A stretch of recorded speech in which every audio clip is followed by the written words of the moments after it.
Hi everyone, comic book reviewer here, this time reviewing on issue 1 of Energon Universe 2024 special. Now as you know, Energon Universe shares stories with Transformers, Void Riders and G.I. Joe. Now, I'm mostly going to be doing these in 3 different parts, but also reviewing each of the stories differently. And the first story will be Transformers. It starts off with the insight of Megatron saying, "I pity you Autobots. I see you struggle. You fight with honor and passion. If only your cause was just." And so, Brawn gets mainly shot in the chest. And we see Optimus saying, "Stop this, Megatron. Never, Prime. Never." And we see how, both of them do get out. And we see how Megatron accuses Optimus for basically what happened for Cybertron. And we see him saying, "Your weakness was the downfall of Cybertron." And we see how Optimus uses his axe to cut off Megatron's arm.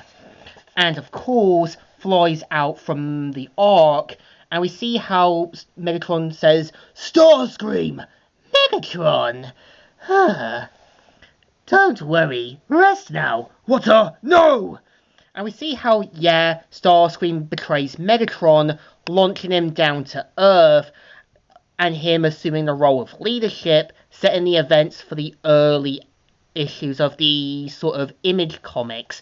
And if you had read Cobra Commander, Cobra Law has him now.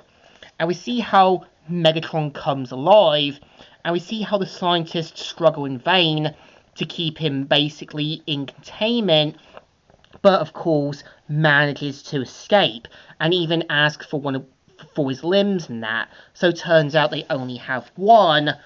Well, Optimus has his arm, and obviously once Megatron comes back, he will get the other arm back. And we see how, Globulus and some of the other Cobra Commander officers show up to try and contain Megatron, so we kind of see how Globulus tries in vain to kind of stop Megatron. And he says, "Belong? Pathetic insects! Do you know who I am? I belong to no one!" And we see how, Globulus uses his spear to stab Megatron right in the eye, and him saying, "No, I am the Decepticon leader, this leader of the true way." And we see how, Megatron escapes with both of his eyes now destroyed, and him swearing that he's going to be coming for Starscream. So I think this story is kind of okay, and I feel like could have done something with a sort of Transformers Energon vs. Megatron story, as there's a lot you can do with Megatron trying to rebuild himself after being betrayed by Starscream, something that I think Transformers Animated got right, because after Megatron's defeat from Optimus and the others from the first battle, Megatron actually took time to analyze, learn from his mistakes, and actually built himself a stronger body, which implied that he now viewed his original body as weaker and went with his upgrade form as an upgrade. So I think this one definitely deserves a thumbs up. Still good and still readable. So, Comic Reviewer here, signing out.